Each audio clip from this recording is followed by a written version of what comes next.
Hi guys, so I am pretty sure कि आपने slate के लिए जो भी सिम्बायोसिस लॉ स्कूल के कैंपसेस भरे थे, तो आपको क्लैरिटी हो गई है कि आप कहाँ पे इंटरव्यू देने जाने वाले हो या किस पर्टिकुलर सेंटर के लिए आप इंटरव्यू देने वाले हो। Now very important thing which is like a mid gear between your written exam and your personal interview is your CV. Now बहुत सारे बच्चे सीवी में ना कई अलग अलग तरह की गलतियां करते हैं, जिसकी वजह से जब वो पर्सनल इंटरव्यू के लिए जाते हैं ना, तो वो बिल्कुल फंस जाते हैं अपने आंसर्स में। बहुत ज्यादा कॉन्ट्राडिक्टरी चीजें लिखते हैं, कभी कभी कुछ लिखते ही नहीं है, कभी कुछ बहुत डिटेल में लिख देते हैं। So that is very important कि हम लोग सीवी अच्छे से बनाकर भेजें, ताकि एक सामने वाले के पास ना वो हमारा सीवी खोलेगा तो एक अच्छा इंप्रेशन जाए। अब आपको ये समझने की बहुत इंपॉर्टेंट कुछ जरूरत है यहाँ पे कि जब मैं एक दिन में, लेट्स से मैं एक इंटरव्यूअर हूँ फॉर एग्जाम्पल, अगर मैं 70 to 80 इंटरव्यूज ले रहा हूँ, so what makes me think that your CV is different, कि आपने अच्छे से उसको फॉर्मेट कर रखा है, आपने उसमें let's say same font use कर रखा है ना। ये छोटी छोटी चीजें हैं जो हमको पता होनी चाहिए। तो मैं आपको कुछ बहुत कॉमन मिस्टेक्स बताता हूँ जिसको आप अपने सीवी में एक्चुअली अप्लाई कर सकते हो, और आपका सीवी बहुत अच्छा दिखने लग जाएगा इसके बाद में। ओके, तो first major mistake that you make is you are not following the given format. ठीक है, एसएलएस का एक पर्टिकुलर फॉर्मेट होता है ना, जो आप पर्टिकुलरली हर बार पाओगे वहां पर।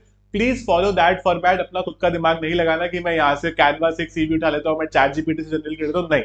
अपना खुद का जो उसका एसएलएस का फॉर्मेट है उसी को यूज करना है। जब आप एक बार सीवी को बना लोगे, आप ऊपर से लेके नीचे तक वापस उसको ठीक से पढ़ो कि आपने सीवी में क्या लिखा है। There can not be a spelling mistake, there can not be a grammatical mistake, और कुछ ऐसा ना लिखा हो जो बिल्कुल ही इररेलेवेंट है। राइट, जैसे for example I am going for an interview SLS Noida में, लेट्स से फॉर एग्जाम्पल, ठीक है।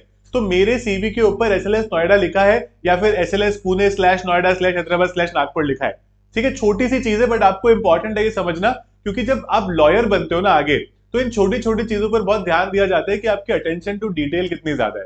ठीक है, तो please follow the format that they have given, don't deviate from it. Then you should have clearly defined sections, मतलब पूरा एक तरह से नहीं दिखना चाहिए आपका सीवी। पहले होगा कि भाई आपका क्या स्टेटमेंट ऑफ पर्पस है, why do you want to apply to Symbiosis law school. ठीक है, फिर उसके बाद में आपके एकेडमिक ग्रेड्स आएंगे कि मेरे 10th में इतने मार्क्स आए थे, अगर आपका कुछ 12th का भी एग्जाम हो चुका है तो 12th में इतने मार्क्स आए थे। फिर उसके बाद में अपने एक्स्ट्रा करिकुलर एक्टिविटीज के बारे में लिखोगे। तो ये फॉर्मेट को फॉलो करते हुए डिफाइंड आपके सेक्शंस होने चाहिए। इट इज वेरी इंपॉर्टेंट, अलग से दिखता है, और वो सेक्शंस को आप प्रॉपरली बोल्ड करोगे, जो उनकी हेडिंग्स होगी ना वो बोल्ड में रहनी चाहिए। It can not be something in randomly कुछ भी कर दिया। ठीक है, then going forward, writing achievements which are old and repetitive does not make sense. For example, मेरे को सेकंड स्टैंडर्ड में एक स्टोरी टेलिंग कॉम्पिटिशन में रैंक 1 मिला था। सेकंड स्टैंडर्ड में मैं जो हमारी जूनियर ग्रुप की जो रेसिंग 400 मीटर रिले था उसमें फर्स्ट आया था। It generally does not add any value to your CV. अभी आप 10 साल आगे निकल चुके हो उस बात से, तो आपको ये बात समझनी पड़ेगी कि वो चीजें आप जेन्युइनली लिखो जो आपके सीवी में वैल्यू ऐड कर रही है। हम सीवी क्यों बना रहे हैं? ताकि एक फर्स्ट इंप्रेशन पता चले हमारे बारे में कि हम किस तरह के स्टूडेंट हैं। राइट, सो देयरफॉर अगर आप कुछ रैंडम रैंडम चीजों को लिखोगे तो ऐसा लगता है कि यार इसके शायद अचीवमेंट जनरली कम होंगे, इसलिए इसने 10 साल पुराना अचीवमेंट लिख रखा है, 8 साल पुराना अचीवमेंट लिख रखा है।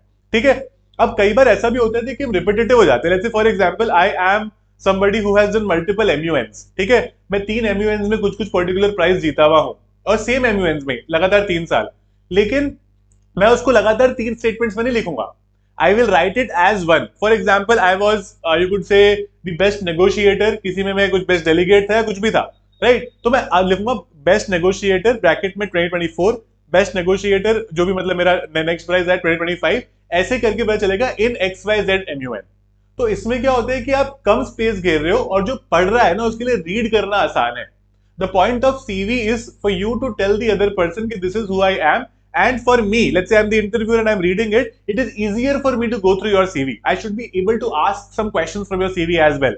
Don't write things like I'm very hardworking, I'm a team, I have a lot of team spirit, I'm a very, you could say, a team player sort of a person, I'm a very honest person. No, no, no, it adds absolutely no value to your CV. It is just rambling. लोगों को पता चल जाता है कि आपने कुछ genuinely शायद नहीं किया होगा, इसलिए आप ये सारी चीजें लिख रहे हो अपने CV में। ठीक है, then please keep this in mind, जब आप अचीवमेंट्स लिखते हो तो ओल्ड रेपिटेटिव नहीं लिखने, और एआई जनरेटेड नहीं होना चाहिए कुछ भी आपके सीवी में। जैसे मैं जनरली देखता हूं कि जो आपका मेन डिस्क्रिप्शन होता है 4-5 लाइन का, उसमें आप क्या करते हो कि I am looking forward to study at Symbiosis law school because it is a great alumni base and I think that my abilities are going to be improved और enhanced in this sort of an institute. ये पूरा AI generated है, आप अपने words में लिखो। ठीक है, एआई को आप असिस्टेंस के लिए ले सकते हो कि भाई मेरे को ये लिखना है, अब इसको अच्छा बना के दे दो। लेकिन अब एआई पे डाल दो कि भाई मैं क्या डालूं ये सीवी, तो अपना दिमाग कहाँ यूज हुआ फिर उसमें से आपसे कोई दो क्वेश्चन पूछ लेगा तो आप अटक जाओगे। तो इसीलिए please make sure that your CV is your CV. आपको पता है आपने क्या किया है, एआई को नहीं पता है आपने क्या किया है। तो अपने सीवी पे जो आप लिखोगे उसको थोड़ा सा बेटर करने के लिए, फॉर्मुलेट करने के लिए आप एआई की हेल्प ले सकते हो, but don't take the help of AI कि पूरा एक मेरा सेक्शन आप बना दो। It does not look good at all, right.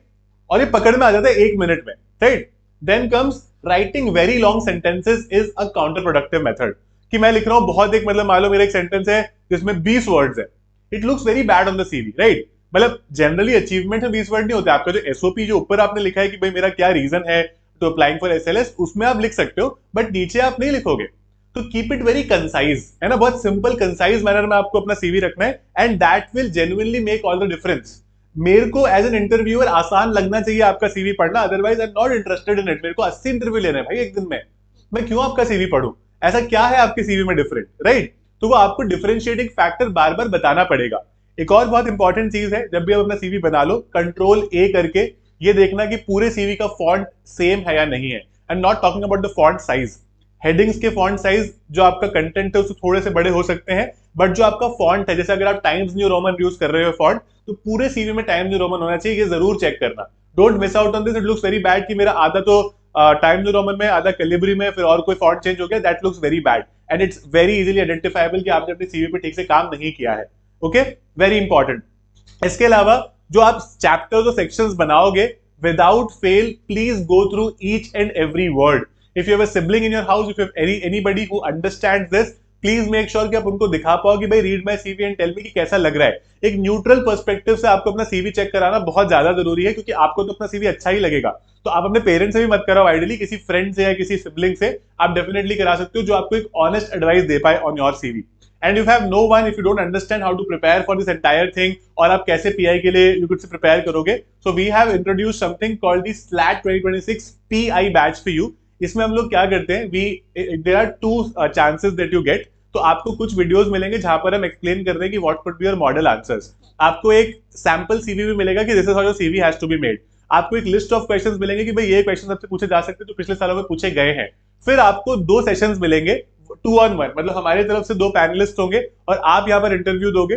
First वाले उसमें आपके आंसर्स को सही किया जाएगा और आपके सीवी को सही किया जाएगा कि आपको सीवी कैसे बनाना है, तो आपको एक अच्छी अंडरस्टैंडिंग हो जाएगी। फिर सेकंड वाले सेशन में आके आप खुद से इंप्रूव करके आओगे एक हफ्ते बाद में, तो आपको अच्छे से एक्सप्लेन कर दिया जाएगा कि भाई what needs to be done and how do you want to improve from here now. तो आपको एक क्लैरिटी हो जाएगी कि this is what I was doing wrong and this is how I have to improve. Now these are people who are properly trained to exactly guide you कि क्या questions पूछने हैं, किस तरह से answers expect करने हैं। You will get your proper score, feedback, everything after both the sessions, and it will become a very simple method for you to get into whichever SLS you want to become a part of, right? तो ये पूरा full proof method है। We only have limited seats in this because यहाँ पर हमको 2 panelists को engage करना पड़ता है for this. So therefore we only take the first 40 people in this. We already have more than 30. We'll be taking some more and then we'll be shutting this down because उससे ज्यादा capacity में हम नहीं ले पाएंगे. We want to give you the best that we can. तो अगर वो bulk में करने लग जाएंगे तो it all looks very khichdi, right? So we don't want that khichdi. So therefore you can apply for this. You can always connect with our counselor also. 12minutesofclass.com पे जाओगे और आप कोर्सेज सेक्शन में देखोगे, थोड़ा स्क्रॉल करोगे तो आपको ये मिल जाएगा। इसका लिंक आपको डिस्क्रिप्शन से भी मिल जाएगा। You can genuinely have a look at it and have a very good understanding on how your slate PI interview should go, चाहे वो सीवी से रिलेटेड हो, चाहे आपकी स्पीच से रिलेटेड हो। कई बार हमें इंट्रो भी सही नहीं आता है, कई बार हमें बहुत सारी चीजों में अटकते हैं, हमारे दिमाग में होती है, हम उसको बोल नहीं पाते, राइट। तो this particular SLAT PI interview batch is certainly going to help you till the time you actually go for the interview there. कि क्या अटायर हो आपका, किस तरह की चीजें हो, everything will be clear here. Okay, all the best guys.